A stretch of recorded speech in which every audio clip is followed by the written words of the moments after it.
کی ابو داؤد نسائی کی حدیث تھی. حضرت عمر رضی اللہ تعالیٰ نے اپنے زمانہ خلافت میں سلمان بن اسما رضی اللہ کو صبح کی جماعت میں موجود نہ پایا اور اتفاقاً فارغ ہو کر اسی روز بازار تشریف لے گئے.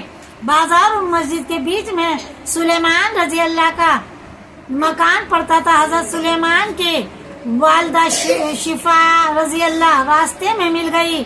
ان سے دریافت فرمانے لگے کہ میں نے آج صبح کی نماز میں تمہارے صاحبزادے سلیمان کو نہیں دیکھا، کیا بات ہے؟ ان کے والدہ حضرت شفا رضی اللہ نے فرمایا، اے امیر المومنین، سلیمان رضی اللہ نے تمام رات نماز پڑھی، ساری رات جاگے خوب نمازیں پڑھی، عبادت کری، جیسے کچھ لوگ پڑھتے ہیں نا شب برات میں، رات کی رات کو خوب پڑھتے ہیں اور صبح کو سو جاتے ہیں، فجر چھوڑ دیتے ہیں، نیند آ جاتی ہے، اور صبح کے وقت نیند نے غلبہ کیا اس لیے سو گئے.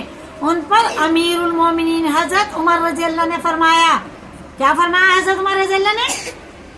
میرے نزدیک یہ بہتر ہے کہ تمام رات سوئے اور آرام کرو اور صبح کے وقت جماعت سے نماز پڑھو، یعنی تمام رات عبادت کرنے سے بلکہ جماعت جاتی رہی ہے بہتر ہے کہ تمام رات سو جاؤ اور صبح کو اٹھ کر جماعت سے نماز پڑھو.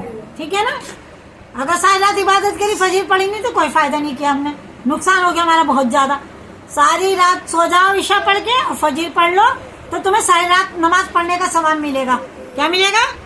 ساری رات نماز پڑھنے کا ثواب ملے گا. کیسے؟ اگر ہم نے عشاء پڑھ لی تو آدھی رات نماز پڑھنے کا ثواب ملتا ہے، سو کے عشاء پڑھ کے تو بھی نماز پڑھنے کا ثواب ملا، اور جب فجر پڑھی تو آدھی رات سے صبح تک نماز پڑھنے کا ہمیں ثواب ملتا ہے.